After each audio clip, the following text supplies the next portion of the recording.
A'udzubillahiminasyaitonirrajim. Bismillahirrahmanirrahim. Assalamualaikum warahmatullahi wabarakatuh. Pada kesempatan hari ini kita melanjutkan kisah Nabi Ibrahim, yang mana kemarin sudah kita bahas sampai Nabi Ibrahim dibakar oleh kaumnya. Ya, setelah selamat dari api, sekarang mau hijrah Nabi Ibrahim. Kemana hijrahnya Nabi Ibrahim? Ahli sejarah mereka berbeda pendapat. Sebagian mereka mengatakan berhijrah ke Mekah, ada yang bilang hijrah ke Syam. Tapi yang benar adalah hijrah ke Syam dulu, baru nanti dia ke Mekah sama Siti Hajar. Berangkat Nabi Ibrahim alaihissalam. Nabi Ibrahim ini miskin, teman-teman. Mau hijrah, Nabi Ibrahim tidak punya makanan. Mampir ke istana Raja Namrud. Nabi Ibrahim minta bekal sama dia. Niat mau minta bekal karena ndak punya makanan sama sekali. Ketemulah sama si Namrud. Masuk ke kerajaannya Namrud, bukannya minta makanan tapi adu argumentasi. Kita lihat, Nabi Ibrahim tahu Namrud ini menguasai dunia pada waktu itu. Dan terkenal Raja Namrud ini kaya raya, besar, banyak hartanya, sehingga dia sombong. Sama Allah dikasih nikmat banyak, bukan dia bersyukur, tapi bikin dia semakin sombong. Tidak mau menyembah Allah. Dia merasa dirinya adalah Tuhan. Ketemu sama Nabi Ibrahim. Ya tidak mungkin Nabi Ibrahim itu membiarkan orang seperti ini mengaku sebagai Tuhan. Ditegur sama Nabi Ibrahim.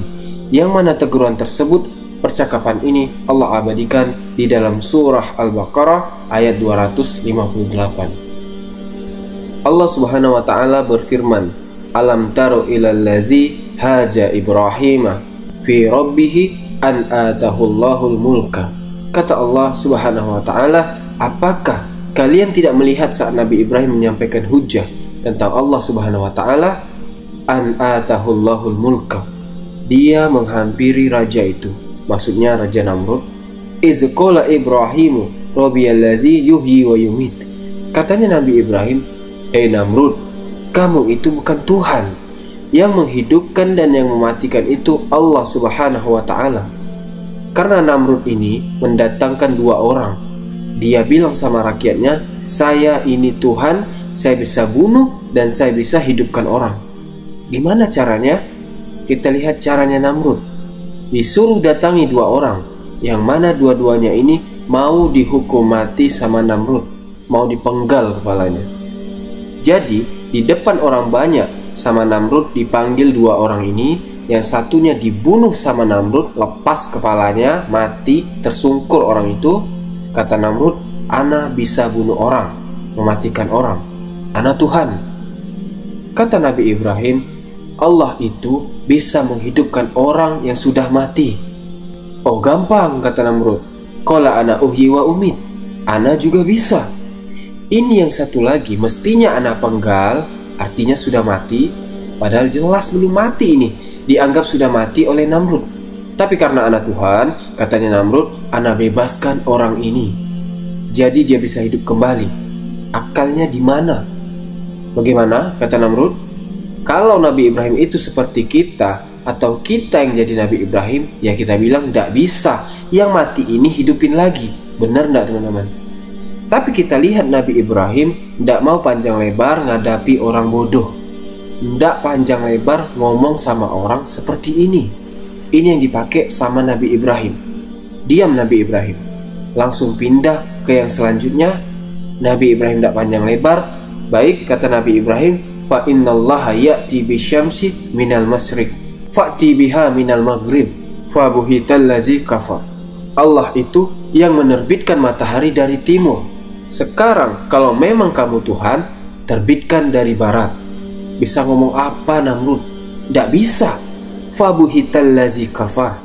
Itu mulutnya kayak disumpel sama batu, tidak bisa ngomong. Karena mati kutu, tidak bisa jawab. Akhirnya tidak jadi mau ngasih makanan. Diusir Nabi Ibrahim. Kalah adu argumentasi. Akhirnya Nabi Ibrahim alaihissalam keluar dari singgasananya Namrud. Karena memang sudah tidak punya makanan, diambil beberapa bebatuan sama turab, pasir-pasir, dimasukkan ke plastik sama beliau. buat oleh-oleh ke istrinya. Pulang ke rumahnya, mau istirahat sebentar, buka pintu rumahnya, ditaruh plastiknya di depan rumahnya sama Nabi Ibrahim. Ditanya sama Siti Sarah, mana makanannya? Kata Nabi Ibrahim, itu ada di plastik di depan. Tidur Nabi Ibrahim, istirahat, sudah bangun tidur, Nabi Ibrahim, istrinya lagi masak, Siti Sarah. Bingung Nabi Ibrahim. Ditanya sama Nabi Ibrahim, dapat makanan dari mana istriku? Loh, bukankah tadi yang kamu bawa itu di dalam plastik? Sama Allah dirubah itu jadi makanan, teman-teman.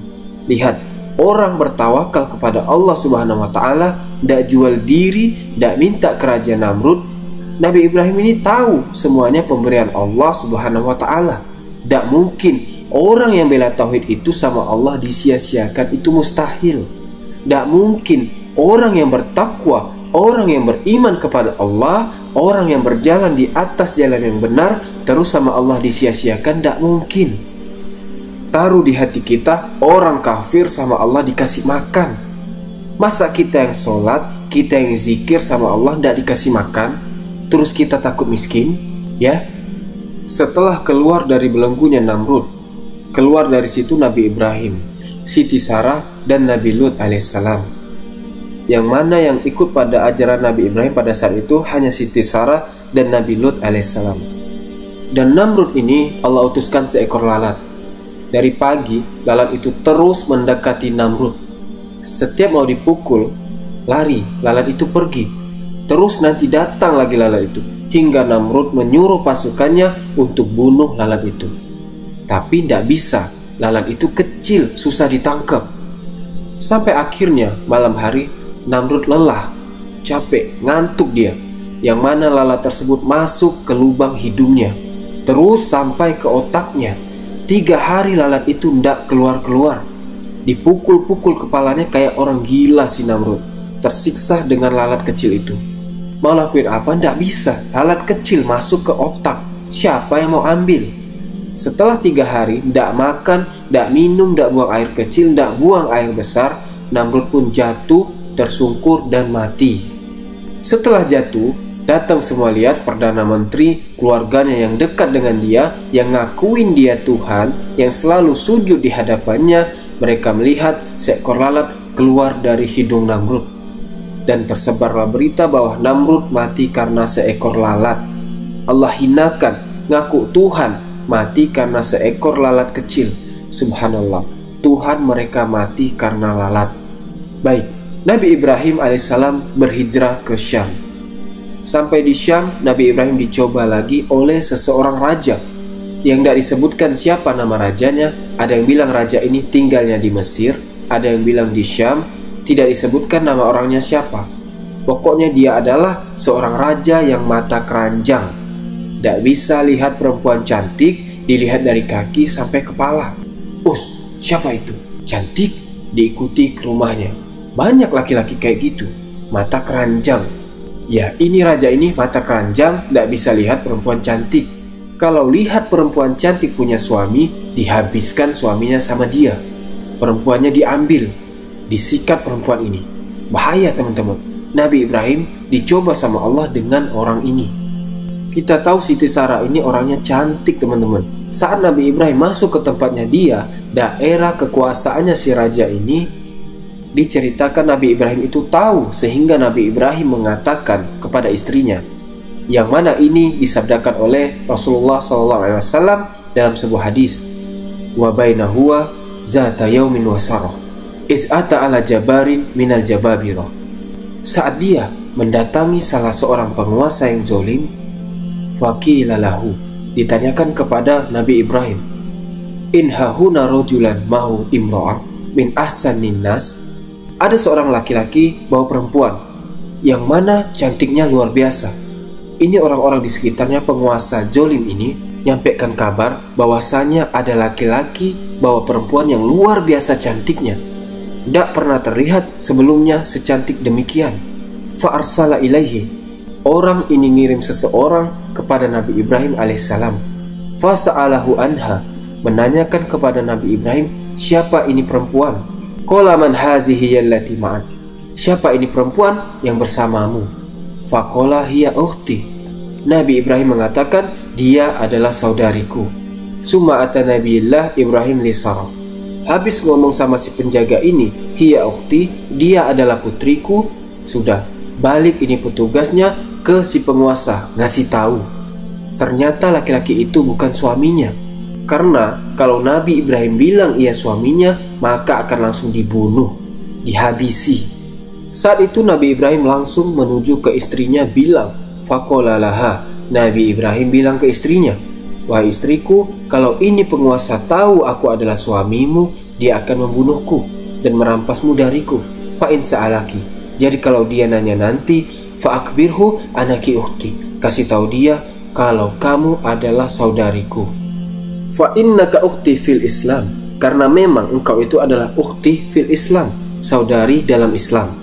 Karena tidak ada orang yang beriman di saat itu perempuan kecuali Siti Sarah.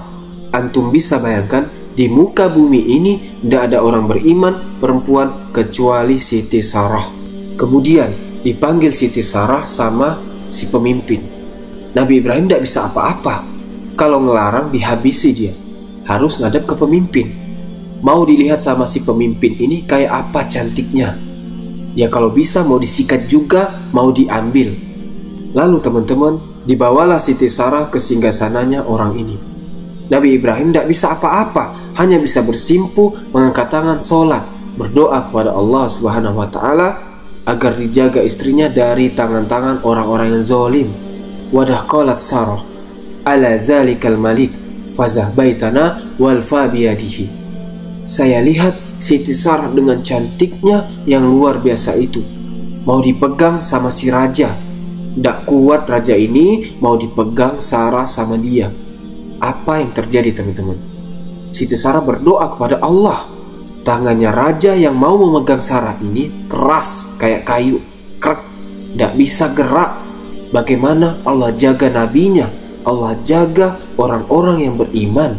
Ini salah satu penjagaan Allah Subhanahu wa Ta'ala kepada wali-walinya, kepada orang-orang yang beriman. Jadi kayu tangannya, keras, kesakitan dia, teriak. Lalu raja ini bilang, ud'u lahali wala ajuruki, doakan ana tidak akan ganggu lagi.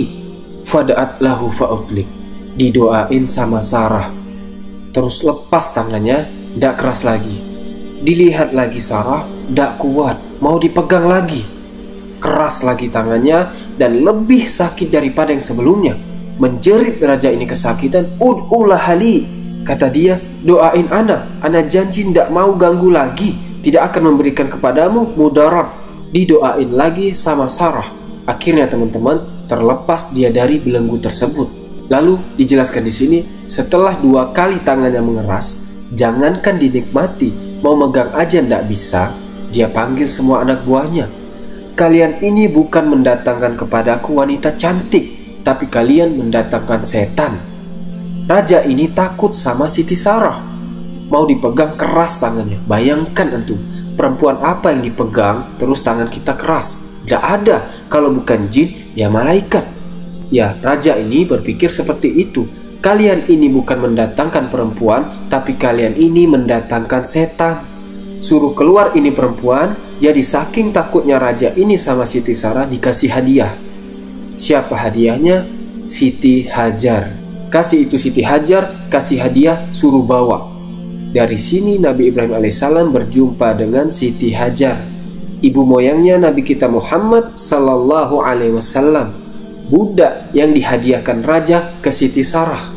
Karena si raja ini takut sama Siti Sarah, dikasih hadiah. Bukan suaminya dibunuh, bukan istrinya dipegang-pegang dinikmati, tapi malah keluar dari sana, rajanya takut, malah dikasih hadiah. Ini orang yang beriman teman-teman. Dan kita lanjutkan kisah terakhir Nabi Ibrahim di video setelah ini. Lahirnya Nabi Ismail, awal mula kemunculan air Jam-Jam, sa'i dari Safa ke Marwah, lempar jumroh, dan di mana Allah perintahkan Nabi Ibrahim untuk menyembelih Ismail. Subhanakallahumma wa bihamdika asyhadu alla ilaha illa anta astaghfiruka wa atubu ilaik. Wallahu ta'ala a'lam wa sallallahu ala nabiyyina Muhammad wa ala alihi washabihi wasallam. Assalamualaikum warahmatullahi wabarakatuh.